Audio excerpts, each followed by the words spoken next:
It's fizzy water. Spicy water. Right, we are in Spicy fact water. Yeah. recording. Let's get into it. So, welcome back. It's the One By podcast.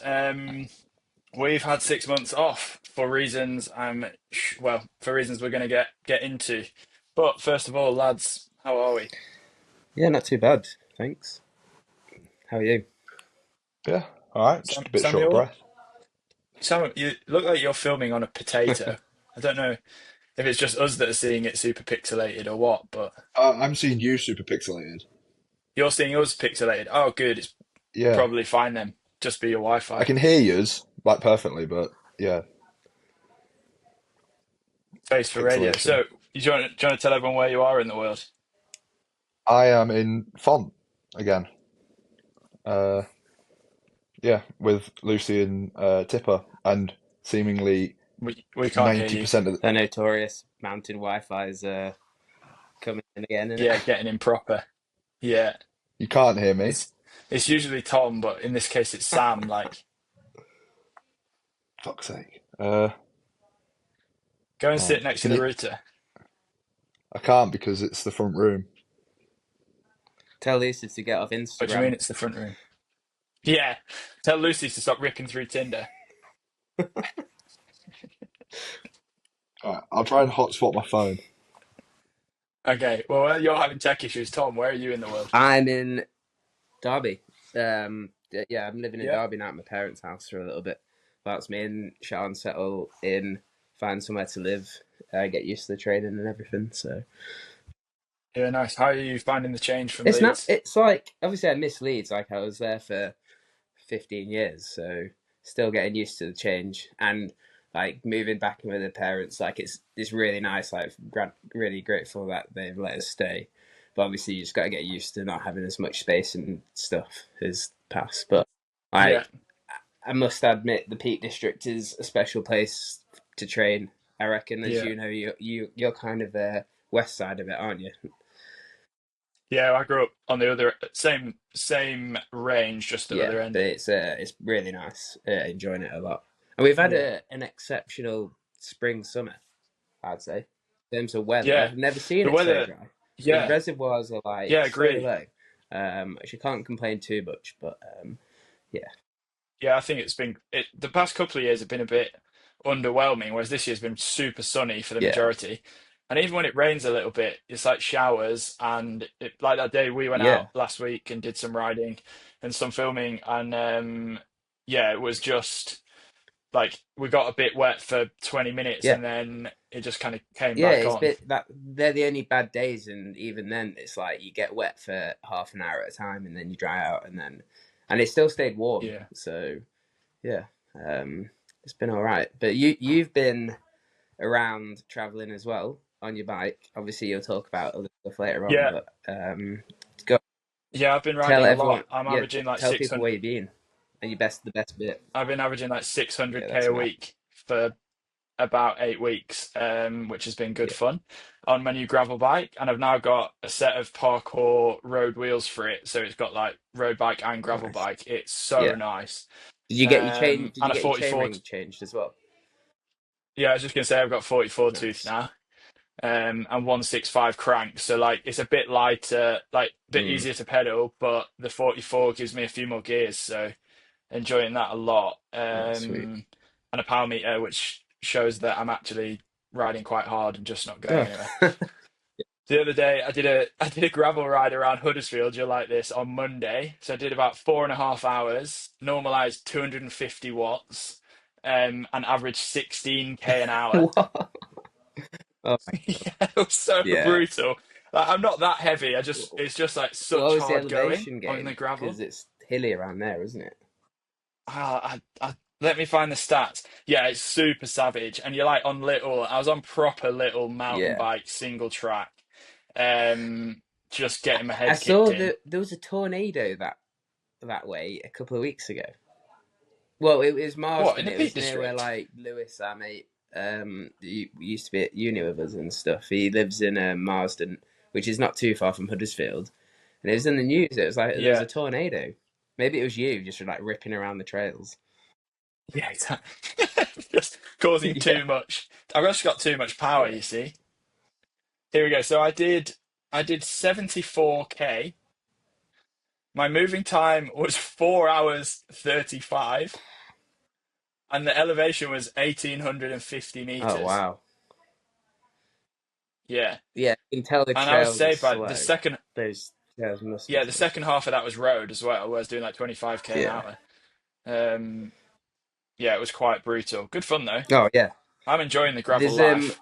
I'm hoping to get hold of a gravel bike in my next drop from Venton, because around here again I think Yeah, there's some nice. wicked stuff. Like you can just hop onto High Peak Trail not too far from here, and just like Yeah, yeah, yeah, it just like I was always a bit skeptical. I was like, oh, just get a mountain bike instead because you can do more gnarly stuff. But if I'm yeah, completely honest, I can't really do that much on a mountain bike anyway. And it just it's going to sound boring, but there's so much traffic on the roads. If you can just hop onto a gravel path, or you just cut yeah. across on a We bridle rode. path or something, it just makes it so much nicer and more relaxed. Yeah. The peaks is hit and miss though, because so I rode a Bottrell last weekend on Yeah, gravel, and you get some incredible yeah, trails, but then some of it is like really needs a mountain yeah, bike. You don't quite know what you're getting yeah, yourself in for off like Strava or Commute, yeah. That's true. Um, but it is good riding. And it's just nice. Like you sometimes have to worry about like a stray dog mm, or whatever, but it's nice knowing that that's in front of you, whereas cars obviously mostly yeah, coming from behind you or yeah, pulling out of junctions. As long as you're not going around a blind bend too hot on a gravel trail, you're yeah. normally all right.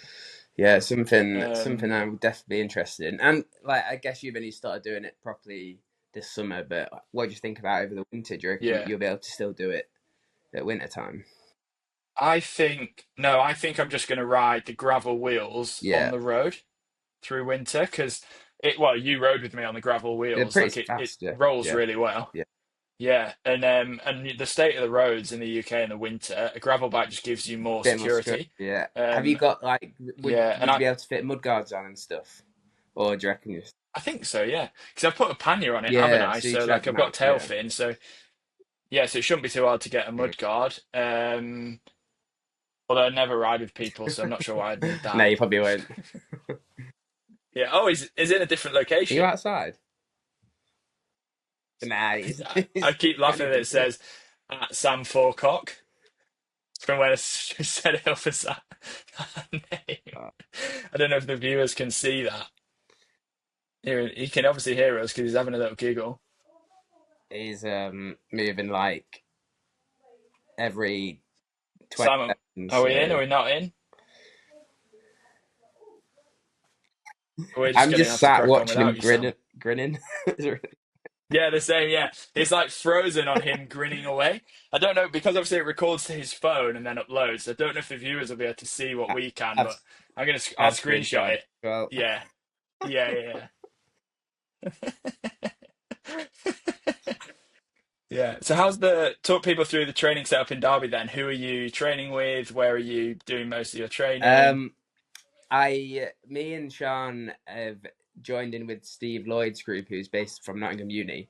He's absolute try. That's his coaching business, but he also coaches students from Nottingham Uni Triathlon. And yeah, like really grateful that he's let us join in with his squad. Um, Enjoyable change, to be honest. Like it's nice to do some different things. So we'll drive to Nottingham maybe 4 or 5 times a week to join in with some of the squad stuff, and then also probably yeah, train from Derby, like head out into the Peak District or join in with my brother for run sessions. That's kind of it. We're still figuring out a routine. It's taken a while because you take it for granted when you're in a world class setup like Leeds and the history it's had of developing a successful program. That Yeah. you, the structure is just set and it's there. Whereas here, it's still like we're still trying to find our feet, and you can't just Yeah. take the structure from one center for another and put it into another. It doesn't quite work like that. Um, Yeah. so yeah, Yeah. Especially if you're trying to train with runners that have yeah, jobs and exactly. they're used to their certain days of And cyclists sessions as and then you've well. got to Like fit in your swim. She's Yeah. joining in with the chain gang this evening, just on a Wednesday compared to a Thursday, which was in Leeds. So even that's like a slight little change. So, uh, Yeah. but Yeah. like Yeah. Those are the things that make a yeah, difference.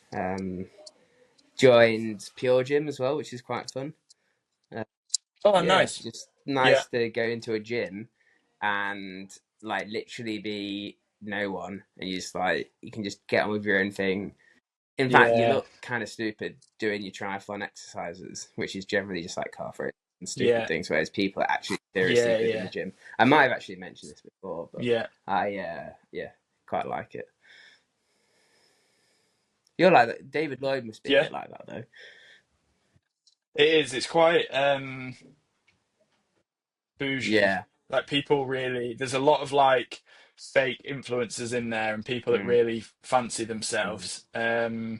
But it is nice. I like the flexibility. Like I use the one in Derby yeah. now and then, use the one all over. Like I was in Manchester North the other Yeah. day. Um, yeah, I generally like flick around different ones, ride my bike, go for a Yeah. swim. I guess Pure Gym's similar, except like, It's 10% of the it's only price. got it's only gym. It's not Um, pool. It's not saunas or anything. If they had a yeah, sauna, it would be unreal. But yeah. yeah, that would probably I think yeah, it's the pool for me yeah, that is the reason I pay it rather than the yeah, gym. Because any time of day, most places in the UK, I can jump in a yeah, swimming pool. Um, I know all the ones like up and down the M1 or across the top of Manchester, the ones on the M6, yeah, etc. So like you get used to kind of knowing exactly how much of a detour it is, and that's quite nice. Like I use the ones like yeah. rugby on the M1 and stuff all the That's time, perfect and for with you um, driving around all the time with jobs. yeah. And it's really good, like, if I want to ride my bike or run, I can at least shower before I go Yeah, to work. Otherwise, you'd be like, where am I going to yeah. shower? Do I know anyone in the area? Bit of a faff. Look at this guy. Um, Yeah, Am I back? yeah. yeah. Oh, fuck for that. What, you missed the whole What have you been doing, conversation. mate? I've got three devices on the go, but I'm only trying to connect one to Wi-Fi at a time so that it works. And then I tried to hotspot, but I've got 3G 1 bar, so it doesn't really work.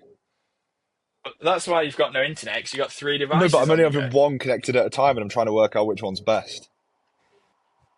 Well, we can hear you now. Hopefully, it just records to your device and then uploads later, so It's the listeners won't have to it tells me it's struggle recording, through. Oh, that's good. and you guys are clear. Yeah, yeah. We've just been talking about training setups and cycling and other bits. Nothing quite exciting. No, training's not that When are you back exciting. from Font-Romeu? I drive back next Wednesday, but then I go straight to Yeah, London, yeah, and Is then London that weekend? yeah, it's a Saturday. yeah. The No, you better Saturday. get a move on then. Yeah, It's like 12 hours, isn't Yeah. it, from Font to London? Well, yeah. I'll set off on Wednesday morning. Drop Lucy off at Toulouse Airport, I want to say. Yeah, yeah. She'll fly to London, and I'll meet her there the next day. Nice. And you're just driving all the bikes and stuff, so they have to go bikes on planes and Yeah, yeah. I'll just drive that day to just north of Paris, and then the next day I'll drive all the way to London. easy. And how's she feeling for London? Pretty Are we good. allowed to ask that? Is that top secret? No, pretty good. She's got used to altitude a lot quicker than she did last year, so Nice. yeah. And we're among Who's out there with you now? it, for us, it's just me, Lucy, and Tipper. But Right. like all the Norwegians are here. Max is here. Kaidi's here. A load of uh, who else is here? There's a load of Hong Kong athletes. I saw Tyler Smith today for the first time in about 3 years. Tyler's here. He went to uni in Leeds, didn't he? Yeah, and then Aren't you a lot of friends with him? I didn't know he was coming up here, and we were riding up a climb back into Font, and he just slammed on in the middle of the road in his car and waved out the window. I was like, some car just stopped. I was like, right, are we going through the windscreen here? Is he gonna have a fight with us? And then it was just like Tyler being friendly. I was like, all right, okay, Easy. yeah. Where in the world are you, Jack? Or where in the country? Bradford. Oh, you are. Yeah, yeah, I'm in the flat. Oh, Um, my brother-in-law is here, Ben, and wicked. his fiance Meg. We've unfortunately got Vic's grandma's funeral tomorrow. Oh, Um, so yeah, rough year for the Van Vleck family. Yeah. So yeah, up for that, and then Cornwall for the weekend Oh, nice and close. for triathlon Ross's wedding. Yeah, 8 hour drive. Thanks, Ross. You prick. Quicker to get I to know he'll fucking listen to. America. He's 100%. He's 100% listening to this as well. Yeah, yeah. So yeah, I probably should get into it then and explain why we've had a 6 month sabbatical. Can we call it a sabbatical? Yeah, call it whatever you want. Is that? Yeah, yeah. Yeah, I guess people may have heard. Unfortunately, earlier in the year, my flatmate, as she's formerly known on the podcast, Vic, passed away. We, I reckon I go straight from the beginning of like as it all happened. That's probably the easiest way. Um, in January, shortly after my exhibition, and probably not long after or before our last podcast, she slipped a disc, or we thought she slipped a disc in her spine. Um, so we got Jimmy round, who James Scott Farrington trained physio, etc. So he agreed, thought it was a slipped disc, saw various specialists over the month, and couldn't really get anywhere. So sent her to see a musculoskeletal MSK sports doctor. Yeah. Um, and that was shortly after we were on holiday in Spain. So she came on training camp with us in Denia for your birthday. She wasn't moving great then, and she was quite lean, but none of us thought anything else of it. I guess we, eating fine, cafe fine, we had some nice meals out and stuff, went on some nice walks. She was getting about okay. And then when the plane landed in Leeds, when she returned, she basically had to get the fire crew on the plane to get her off, because yeah, her back. Well, we didn't know at the time, but she broke her spine when the plane hit the runway. Um, so yeah, saw the MSK doctor that week. That was the end of February, was that? Yeah, my bad. Because Okay, we let were me. Spain like till like the 20th ish, weren't we? Yeah, let me get the calendar so I don't do anyone any disservices. My birthday was the I think it 13th, Um, was so it must have been a week or two after. Yeah, so Vic landed on the 16th, saw the sports doctor on the 20th, and then again he was like, "Oh yeah, slip disc, so we'll put a steroid injection in, but we need to work out which vertebra it's in because the pain was like sort of differing between three." So he was like, "Rather than just put the injection straight in, we'll send you for an MRI." So again, we called in a favour, and she got an MRI on the Friday, the 21st of Feb. Um, and then on the Friday night, we got the results, and Saturday morning, the doctor called her in for like an emergency appointment, basically to tell her that she had cancer in her spine, so or abnormalities on the scan that indicate cancer. So we were still in basically denial. I flew home on the Saturday. I was coming home anyway, shot a race on the Sunday in Winchester, still expecting to come back to Spain later in the week.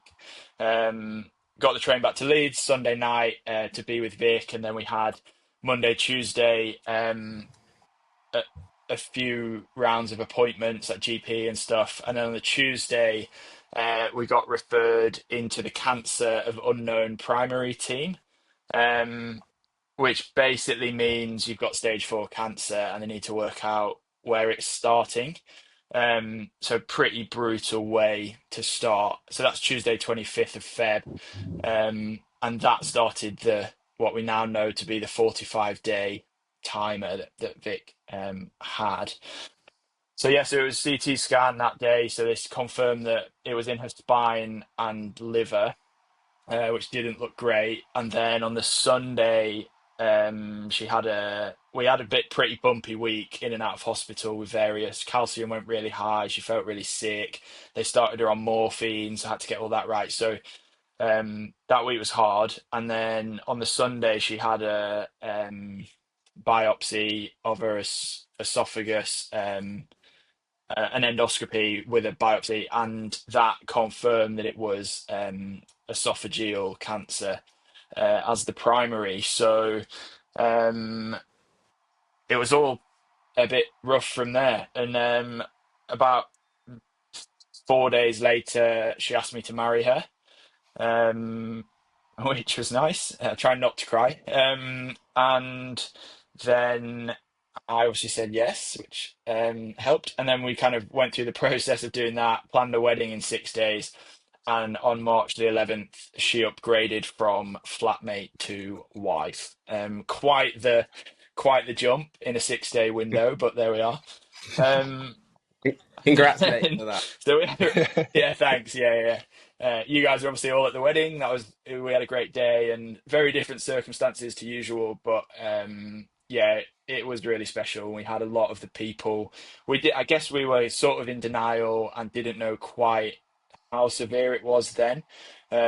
We knew it was bad, but we thought we'd have a bit more time, so we didn't invite. Well, you sort of like said to people like, come if you can and you want to be there, but if not, don't worry. We'll see you soon. So there were certainly people that didn't come thinking we'd have more time, that had we known, we definitely would have had there. So uh, I definitely don't have any regrets through the whole process. I think we did the best we could with everything we had, but there are a few that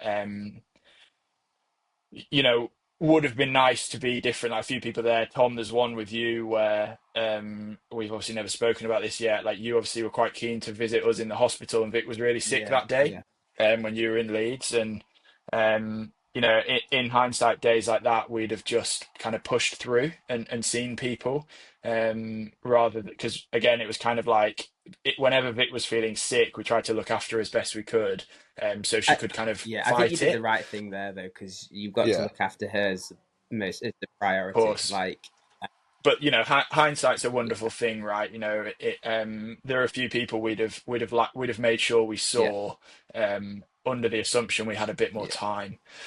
And then yeah, so a week after the wedding on Tuesday, March the 18th, we got the biopsy results, and they basically said it's really serious. We think you only have a few weeks to live. Um, would you like to try chemotherapy? Sort of as a blanket, they were like, we can't really give you a lot, but that is something we can try. We're not super confident it'll work, but we would like to give it a go.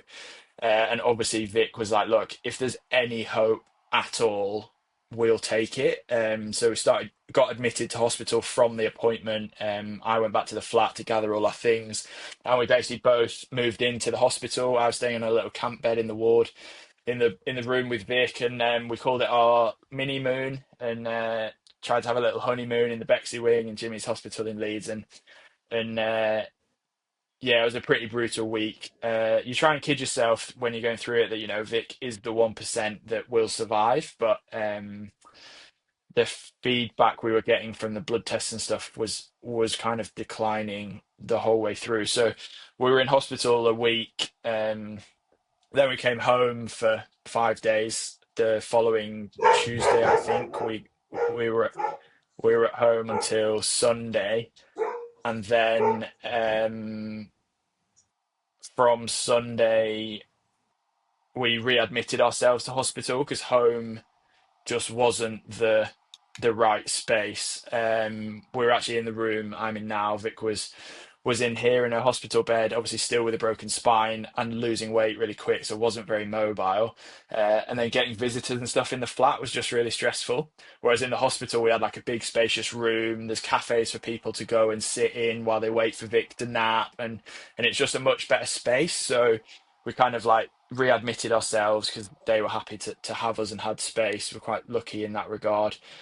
So moved into a different ward, and on the Sunday, which will have been the 30th of March, the start of spring, we left the flat for the last time with Vic, and did another 6 days in the hospital, 5 days, 6 days in the hospital, And on the Friday, because the chemo wasn't working, it was kind of the end of the first cycle. They were planning on just doing continuous cycles of 3 weeks.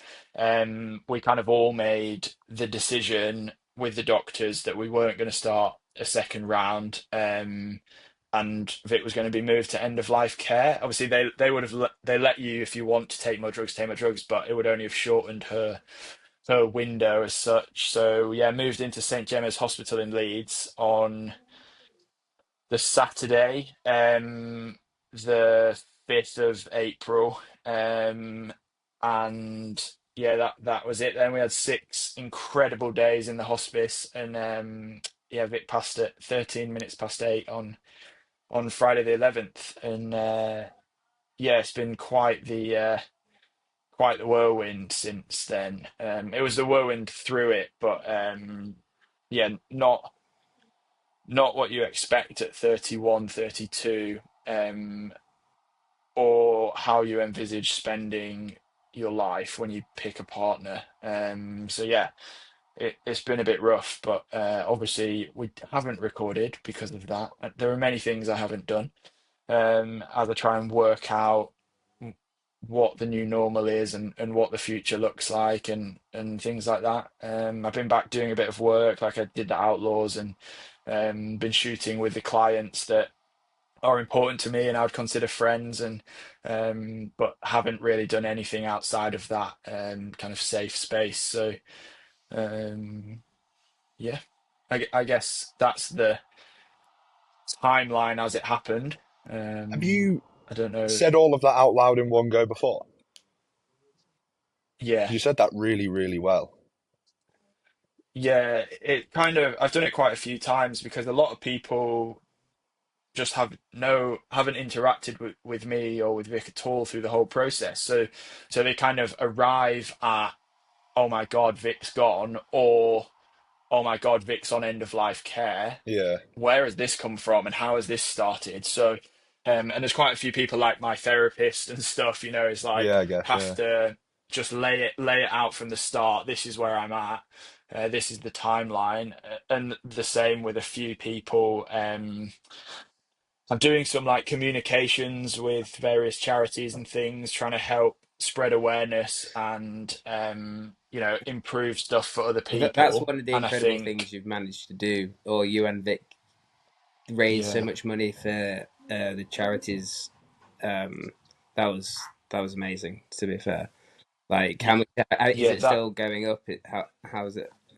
yeah, I think it's going up very Yeah, slowly now, but it's at 65 yeah, grand. Fucking hell. that's amazing.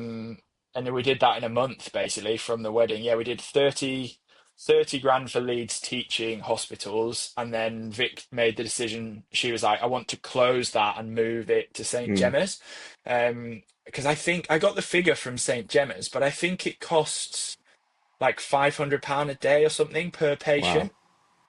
Um, and so, yeah, I guess we've covered like 60 days of care or 70 days of care at St. Yeah. Gemma's, which is a cool thing considering Vic had 6 of them. Yeah, And obviously that figure moves depending on what drugs they need and yeah. what level of care they need and stuff. But It looked yeah, incredible and on I'm there. working. It was The unreal. pictures made it I've said look it a few. ridiculously, like, for what it was, made it look ridiculously good. Yeah, and I think like I would encourage anyone to go on my Instagram and have a bit of a read of the story from the day we got married, and you can see where that is. It's the start of the wedding shots, and just have a flick through. We're putting it into a book at the moment to kind of like trap it in time so people can um follow I that was story. about But to like say it's a that very the Instagram post you put out during the whole period was so moving, and like the way you put your feelings into words, although you probably couldn't put your feelings into words, it sounded like Mm, that was like everyone could feel the yeah, emotion, like or part of the yeah. emotion There's you're something going about through. writing, isn't Yeah, there? and it's like to put that. Yeah, I like think I might have even commented saying I hope this gets published at some point. So that would yeah. be Yeah, we will, and I think like well, we saw for the social media response, at one time, I think it was like as we moved into the hospice, 8 million people had been through my Instagram yeah. profile. And you can see it in the following. Like I've gone up from 3,000 to like 11,000. Like the ripples of where Vic's story reached have been incredible, and I think that's where Mm. the charity stuff came from, and yeah, it was really powerful. And what was really special for me is that like Vic felt it, and she felt love from all corners of the world when she really needed it. And I think like we couldn't control anything, but the story I told is one thing I could Mm. control. And I think that's why the hospice was so good, because you get control back. It's like you have a week, so we knew it would be about a week. How do you want to spend your time? And when you wake up in the morning and you've only got a few days left, it's like, what do you want to talk about, and what's important? And it isn't, it isn't the things you've bought or the people. It's like, well,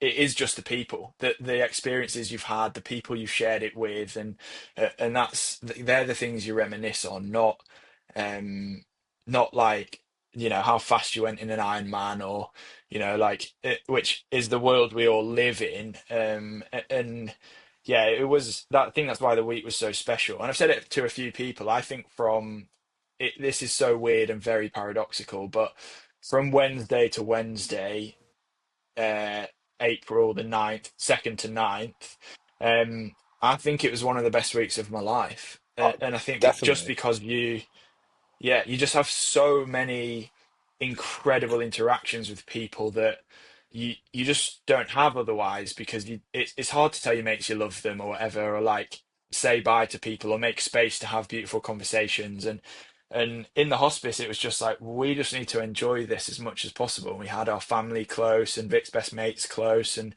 really just locked down, and we drank all the champagne we had from the wedding, and nice bottles of wine, and like, in the mornings I'd go to the shop and get coffee, and then we sit in the sunshine, and Vic could have a little ice pops, and it was so brutal but so beautiful at the same time.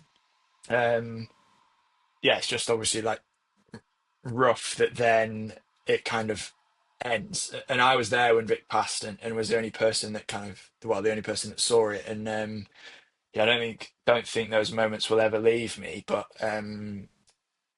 it was a special week, and I think anyone that has experienced kind of loss that close, will kind of know some of those feelings. And if anyone does go through it, I really would encourage having the conversations and opening up, because it leaves a lot of peace for the survivors. Like if you don't grab it by the balls and have those conversations and make the most of it, you're left with a lot of unanswered questions that, um, I guess, are pretty uneasy. Yeah, and I Yeah. think you kind of made a bit of, I wouldn't say a mantra, but the Be More Vic thing was something that Yeah, so many people got behind, and even I've got behind it so this much one, over the past half year. Yeah. Oh, look at that. Yeah, there we go. Got some ink. it's Yeah. fresh. There you go. I just think it's I think it's something that anyone should think about, like when they're having a tough time. Like that is something you need to think about, because there's nothing more, there's nothing tougher than fighting for your life, and that's what she did. Yeah, And when you're going through yeah, a rough time, it's like, well, she did something way tougher than I'm dealing with right now, or whatever you're thinking about. So that sort of, and the way she dealt with it, she still had a smile on her face, made people feel better, even though she was yeah, going through the hardest thing you could do in your life. So yeah. I think the selflessness Vic showed, um, towards the end, I was obviously next to her for the whole of it, and didn't leave her side. Well, I left, 2 days I did a bit of work early doors, like an afternoon, but other than that, we were glued together. And so like I witnessed it, but I still can't get my head around being in her position and being so unbelievably strong. Same goes to you though, Jack. Like, Because yeah, but I know for me, I even said it to Vic, it's kind of like, I knew it's easy when you know you're going to get a future. no, yeah, I So fully agree. But even just to an extent of like, none of us, or I speak for myself. No, I've never been through anything like that from the position that I'm in. and I found it horrible. Yeah, yeah, You're as close as it can possibly be to the person in that situation. And like even just like little things like when we're at the funeral and walking in, and you were the only person smiling. yeah, Like, and it made, I mean, it made me. I imagine it made absolutely everyone there so much more comfortable and so much stronger, seeing that the person that it should have affected the most smiling and strong about like what had gone on. yeah. I guess it hadn't dawned on me entirely until someone pointed it out. I think a lot of it was we never, I guess unintentionally, we never moaned that it was unfair. Um, That's just wasting time. You've got to we be positive about it. Yeah, we never sat on our laurels and were like angry, and we did all the anger and sadness and kind of like you have those emotions. I'm not saying, we cried a lot, and we really it was really, I can't explain how rough it was, but you have to spin it in a positive light, and you have to do control what you can. Like we're setting up a charity at the moment that Vic asked us to do it, and there'll be more on that. Won't talk on that this episode. That's one for the future when we're kind of it's up and going. But you kind of just look for the things you can do, and like that's for me. That was the storytelling and kind of bringing people in, and for Vic it was like getting her friends close and leaving things in place so that for the future they're looked after and their kids are looked after and that sort of stuff, and like it that we are the sort of people that look for things we can do in the scenario rather than just sit and wonder why us and how terribly unfair, because I think that goes unsaid. Like Vic was 32 and had a lot to offer the world. It doesn't get more unfair than that, but we just haven't spent much time dwelling on it. I guess you just kind of do what you can, and maybe that will catch up with me in the future, and it'll all come tumbling down. But still, now it's kind of like just trying to control what you can control. Yeah. Yeah. No, I Can think I So think I? back I to think it's the incredible how you've Go managed on. to still create things like and like yeah, talking about the charity, you even just going back to work and doing stuff like, but a lot of the things you've mentioned, especially in your social media, like you're creating stuff, but with her is like an inspiration still. So like, you're still Yeah, keeping that thank memory you. alive. Go on, Sam. You about to? You can tell me. You can say no if you want, but can you tell all of our listeners the fish soup story? Because So through such a what? horrible time, it created one of the like funniest. I don't want to say best moments, but like for every single time I think of it, it makes me laugh, and it was So, completely irrelevant to the oh, situation, but it I was don't think so I know good. this story. Oh, do you know? It's it's good. brilliant. So one of my favorite foods is the haddock chowder that you get in supermarkets, which is rogue. I understand that, but it's a really good soup, right? So, without thinking, when I was doing a supermarket shop, I picked one up for myself for lunch, and we were. It's like this is like early doors. It could have. I don't know It exactly was when it just was. It after I must have got been back from before the Spain. wedding. Yeah, yeah, it was. It was during Yeah, the because we spoke calcium. about it on the wedding. Yeah, Yeah. So we're obviously going in and out of hospital for various things, and so I've you're not really thinking straight. And I've done this shop, and I bought this fish soup, thinking this is one of my favorite things. This is what I want. Yeah, so I've gone. Vic, we're in the lounge, and Vic was in the bedroom, and I said, "I've got a fish soup. Do you mind if I cook it? Like, is it going to make you feel super sick?" And she was like, "No, that's all right." Obviously, being Vic and just being overly nice. I reckon the microwave was on for 11 seconds before she was like, "You need to turn that off right now and defume the flat because I'm going to vomit everywhere and I need a sick bowl and some anti-sickness tablets." So, so So I got rid of this fish soup. But then I'm like halfway through cooking a fish soup that's now open. So I'm like, well, that's wasteful. So I need to eat it. So I call our neighbour who lives downstairs, Deb. I was like, well, I can't cook it in the corridor in the building because even though there's like plugs in the corridor. So I just called Deb. So I called Deb. I was like, Deb, can I cook some fish soup in your flat? She's like, that's a bit weird, mate. And I was like, yeah, but I've got this fish soup, whatever. And she's like, yeah, do whatever you want. Come on down. So I've gone downstairs to cook this fish soup. I know she then says, I've not got a microwave. So I've just gone down with a microwave and a fish soup and cooked it in Deb's flat for 3.5 minutes and left the flat just thinking of fish for 48 hours, basically. Um, there's definitely a few jokes in there because Deb's a lesbian, and you can read between the lines of what went down there. But yeah, it was quite the story. So yeah, I then went back upstairs, ate my fish soup. Oh no, I ate it in Deb's flat and then went back upstairs. So yeah, obviously a lot of questionable decisions in that process, and everyone has really dined out on it ever since. Which is, So I came to visit and I walked through the door and you just stood there with an empty thing of fish soup. fish soup, I was just yeah, like, in a microwave. what the fuck are you doing, mate?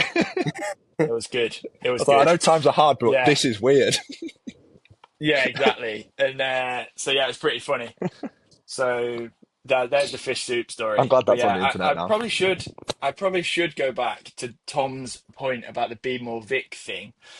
Um, because I guess that's really rippled quite far, and we kind of had this thing of like I just wrote it in a post. It was like be more positive, be more kind, be more gentle, and be more Vic. And I think if everyone in the world did that and just offered a bit more positivity and a bit more care, Mm. it would be a better place. And Vic really was the celebrity of that. But like this was the 3rd of April, so 8 days before Vic passed, we were back in Bexley, and this post is where it came from. So I'm going to try and read this now.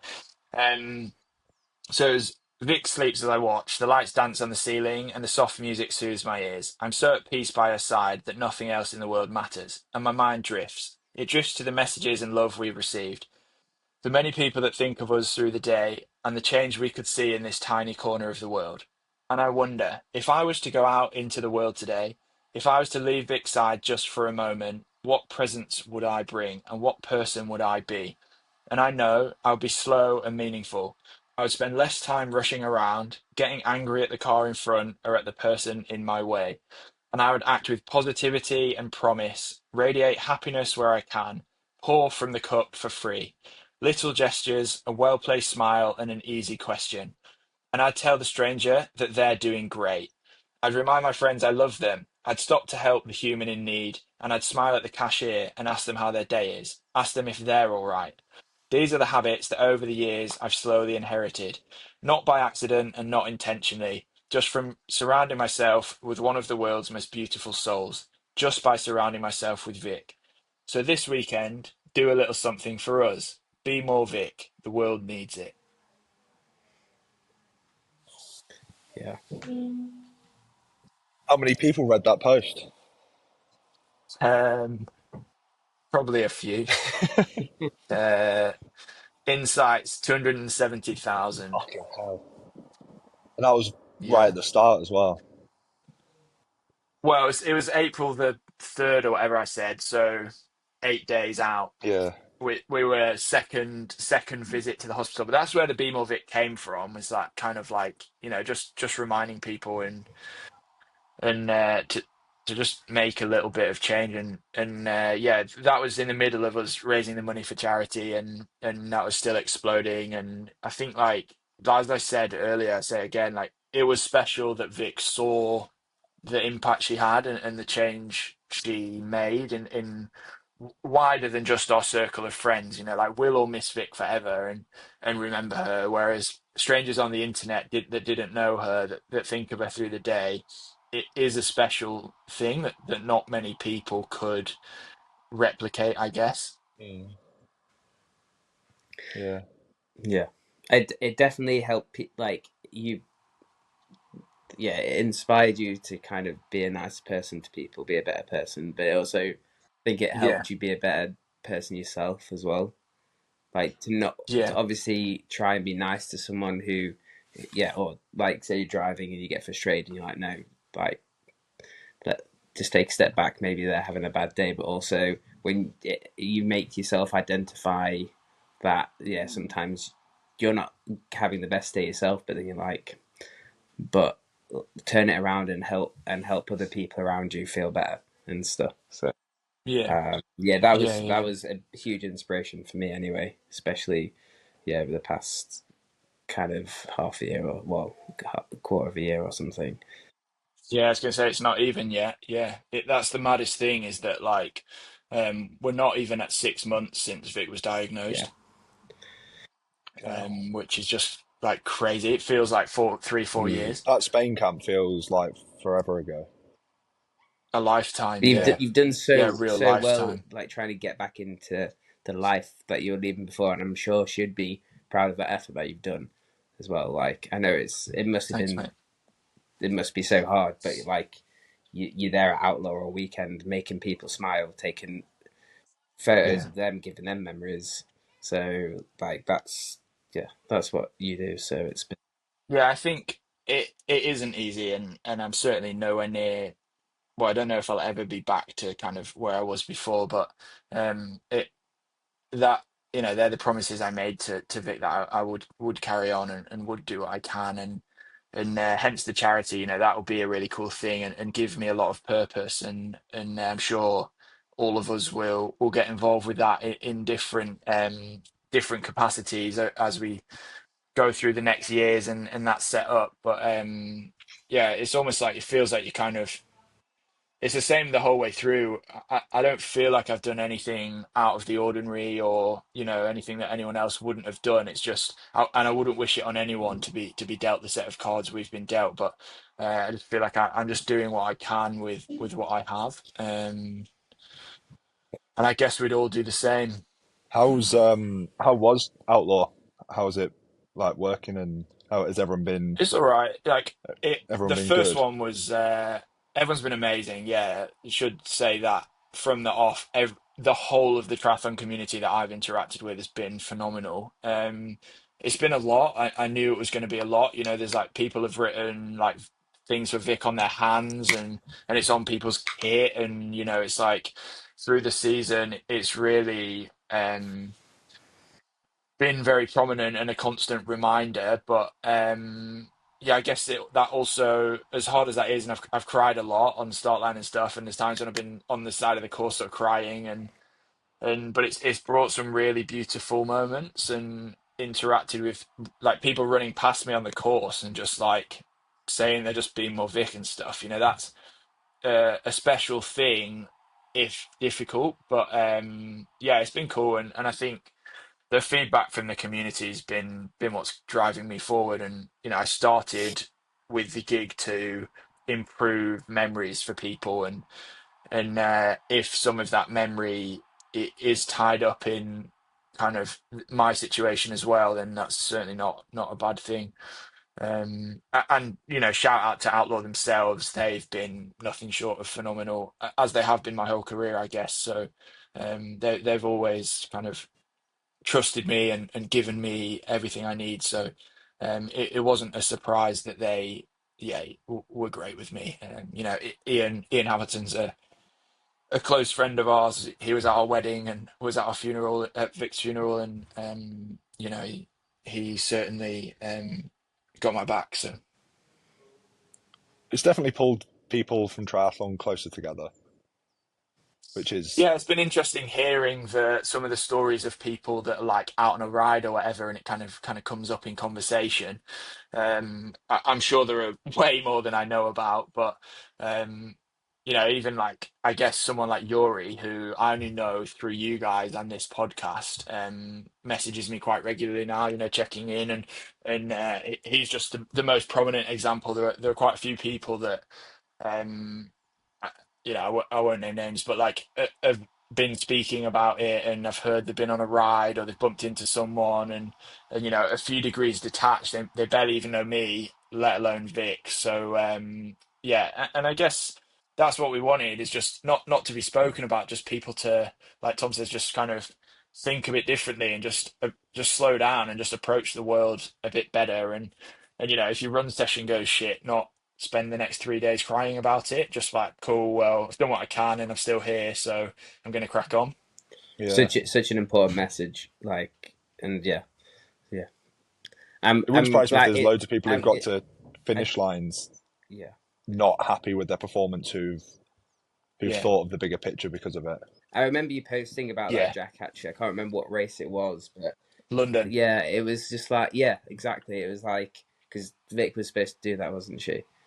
Yeah, they should have just been happy did it, that yeah. they could be there and do that. Like, it doesn't matter if you didn't get a PB or you didn't run as well. Like, the fact that you're there is so important. And yeah, like, Yeah, and look, we've all been there. That's been me as well. I'm not saying I'm different. Like I'm very guilty of that over the years, and have attached a lot to training and things. But especially like it's not my job, and for 99% of people, it's our hobby. And I know it's slightly different for you guys, Tom. It's how you make your living.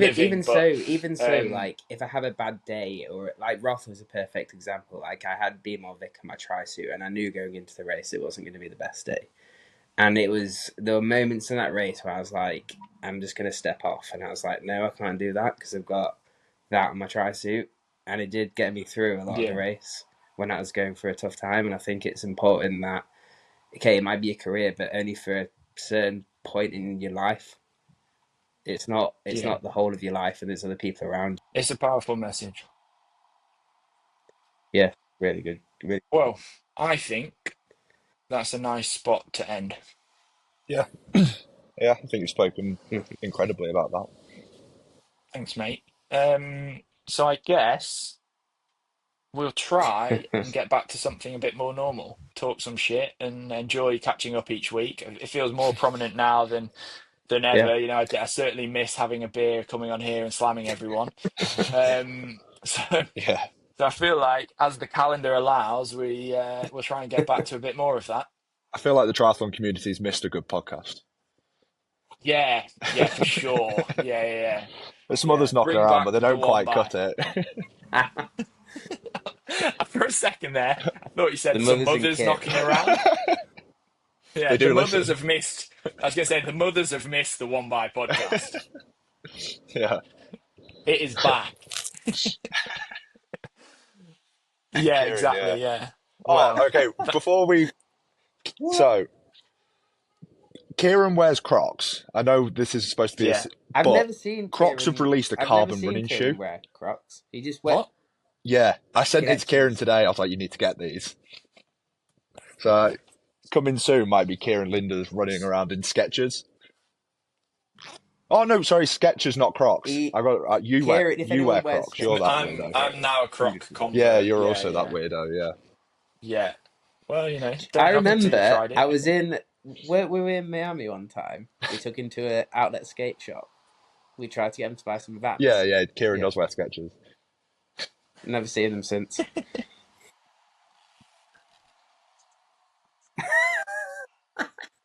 Yeah, we took him to a Vans Because shop. he's a pacer.